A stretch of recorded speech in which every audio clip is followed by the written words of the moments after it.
3-4 दिन से कुछ नहीं गया। जब डॉक्टर वहां देखा तो बोला बाबा पानी पे रहते हो क्या?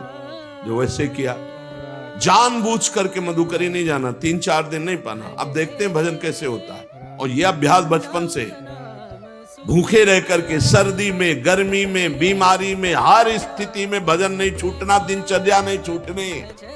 शयन में जो तुम्हें सुख मिलता है वो तमोगुणी नींद का है। जागृत होकर भजन में अगर समय व्यतीत कर दो, हाँ, जीवन आनंद में।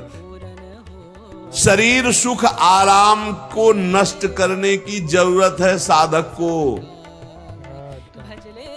दिन में सोना बंद करो। जो रात्रि में जगते हैं वो सो सकते हैं आधा टाइम सोने का टाइम 4 घंटे, तो 2 घंटे विश्राम कर लो। और रात्रि में ऐसी सेवाएं करो कि घंटा 2 घंटा उसमें विश्राम कर लो, 4 घंटे से काम। और जो रात्रि में चैन से सोते हैं दिन में मत सो। दिन में टहलो, माला लो और अपने ही कमरे में टहलो, बंद करके कमरा, अपने ही अंदर टहलो, खूब नाम जप करो, मंत्र जप करो। देखो कैसा आनंद आता है कि अरे तेरा समय जा रहा है, पता नहीं आगे कौन सा रोग आ जाएगा, कौन सी घटना घट जाएगी, तू भजन करने लायक रहे या ना रहे। आज भजन कर लेगा तो कल, बता रहे हैं ना, हर समय मन उत्साहित रहता है। तभी हम कह रहे हैं कि भजन करोगे तो मरते दम तक तुम्हारा उत्साह नष्ट नहीं होगा, उत्साह संपन्न। कितना आनंद रहता है। मन से भगवत आराधना शुरू हो जाती है, मन से पाठ शुरू हो जाता है, मन से परिक्रमा शुरू हो जाती है। हमें लगना है, आराम शब्द जीवन में नहीं। सीधी बात समझो, जब तक भगवत प्राप्ति नहीं तब तक आराम नहीं। राम काज कीन्हे बिनु मोहि कहां विश्राम। बिल्कुल जिद्दी स्वभाव बनाना पड़ेगा। शरीर, आलस्य, प्रमाद, भोग, नाना प्रकार की खान पान सामग्री, तो भगवान कहते फिर मेरी प्राप्ति। विजितात्मा बनो, आराम है। राम काज कीन्हे बिनु मोहि कहां विश्राम। समुद्र पार कर रहे, मैनाक जी प्रकट हो गए, थोड़ा विश्राम कर लो। बोले नहीं, राम काज कीन्हे बिनु मोहि कहां विश्राम। मोहि कहां विश्राम। सेवक सुख चाह, मान भिखारी, व्यसनी धन, शुभ गति व्यभिचारी, कभी नहीं। सर्वभूतात्म भूतात्मा, संपूर्ण प्राणियों के साथ आत्मवत व्यवहार करे। सब में मेरा प्रभु विराजमान है। जैसे हमारे किसी शरीर के अंग में चोट लग जाए तो हमें ही लगती है, ऐसे संपूर्ण चराचर जगत में जब हम किसी को दुखी देखे तो हमारा हृदय दुखी हो जाए। कैसे इसके दुख को, इसे सर्वभूतात्म भूतात्मा कहते हैं। जो योगी होता है वो सबको सुख पहुंचाने की चेष्टा करता है। किसी को भी दुखी देखकर उसका हृदय व्याकुल हो जाता है। साधन में स्वाभाविक प्रवृत्ति नहीं होती, लगाना पड़ता है। इसलिए उद्देश्य दृढ़ रखो। अब हमको इसी जन्म में भगवत प्राप्ति करनी है। हम प्रियालाल की शरण में हैं। हमारा एक एक मिनट बड़ा कीमती है। हर मिनट में, हर सेकंड में हमें नाम जप करना है और प्रभु के भरोसे रहना है। कम सोना है, कम खाना है, कम बोलना है। 3 बातें पकड़ो। कम सोना, इसका अभ्यास बना लो। कम खाना, इसका अभ्यास बना लो।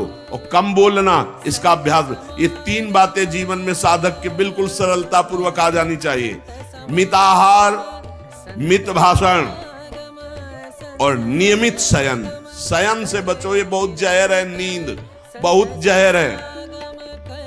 निद्रा आलस्य प्रमादोत्थम तत्तामस मुदाहृतम।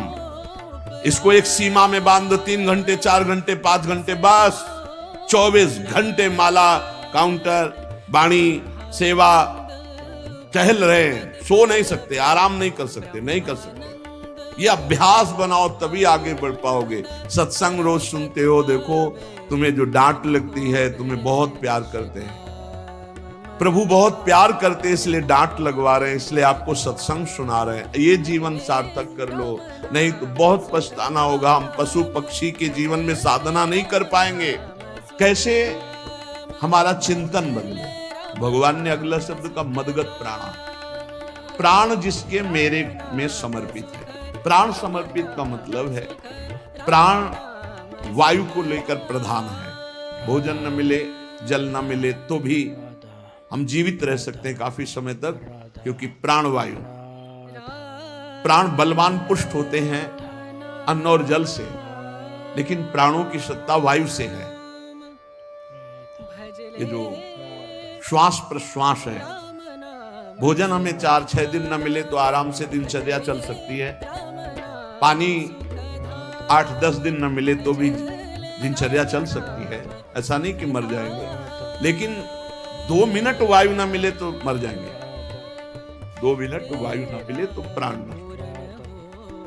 प्राण का सीधा संबंध वायु श्वासों से है, और प्रभु को प्राण समर्पित करने का मतलब हर श्वास नाम जप करना। मदगत प्राणा, हम पानी भी पिएंगे, भोजन भी पाएंगे तो प्रभु को समर्पित करके और हर श्वास नाम जप करेंगे तो मदगत प्राणा होगा। मत चित्ता, निरंतर चिंतन करने के लिए हमें प्राणों को समर्पित करना होगा। हमारे प्राण समर्पित हैं, हम प्रसाद के द्वारा प्राणों का पोषण करेंगे और हर श्वास प्रश्वास में नाम जप। श्वास ऊपर गई तो नाम जप, श्वास नीचे गई तो नाम जप।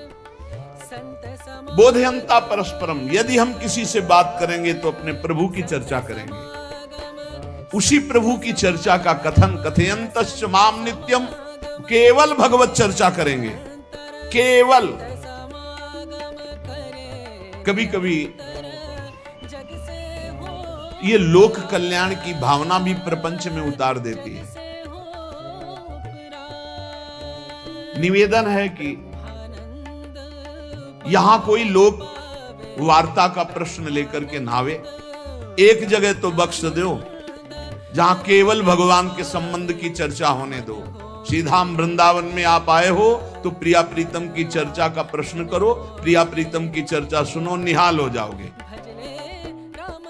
तुष्यंत च रमंत च, उसी में आनंद और संतोष होता, भगवत चर्चा में, और उसी में रमण। एक जगह तो रखो जहां तुम केवल प्रभु की चर्चा सुन सकते हो, प्रभु की चर्चा कर सकते हो। प्रपंच का तो बहुत विस्तार है। कथयंत च माम, माम भगवान कह रहे हैं, कथयंत च माम नित्यम तुष्यंत च रमंत च। चलते हैं हम भगवत मार्ग में, फैल जाते हैं फिर दुविधा युक्त संसार प्रपंच। तो हेलो दोस्तों, कैसे हो आप सभी लोग। करना कुछ नहीं, वीडियो को लाइक करके चैनल को सब्सक्राइब कर देना और कमेंट में एक प्यारा सा राधे राधे राधे नाम लिख के जरूर जाना।